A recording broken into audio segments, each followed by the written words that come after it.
Saksakallan gunarnavasya Vande Guru Sri Charanarabindam.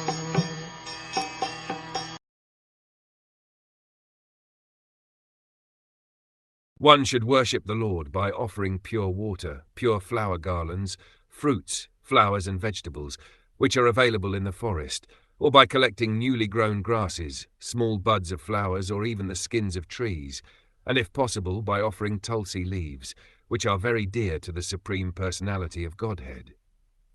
It is specifically mentioned herein that tulsi leaves are very dear to the Supreme Personality of Godhead, and devotees should take particular care to have tulsi leaves in every temple and center of worship.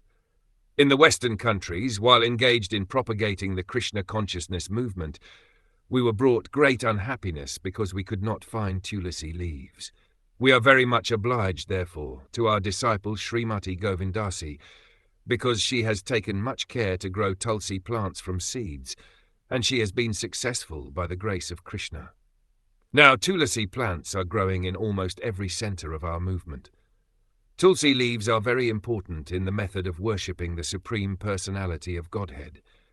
In this verse, the word Salilai means by the water.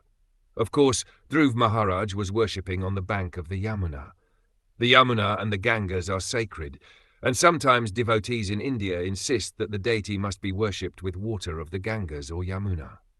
But here we understand Deshakala to mean according to time and country. In the Western countries, there is no river Yamuna or Gangaswata from such sacred rivers is not available. Does this mean that the Arka worship should for that reason be stopped? No. Salilai refers to any water whatever is available, but it must be very clear and collected purely. That water can be used. The other paraphernalia, such as flower garlands, fruits and vegetables, should be collected according to the country and according to their availability. Tulsi leaves are very important for satisfying the Lord, so as far as possible an arrangement should be made for growing tulsi leaves. Dhruv Maharaj was advised to worship the Lord with the fruits and flowers available in the forest. In the Bhagavad Gita, Krishna frankly says that he accepts vegetables, fruits, flowers, etc.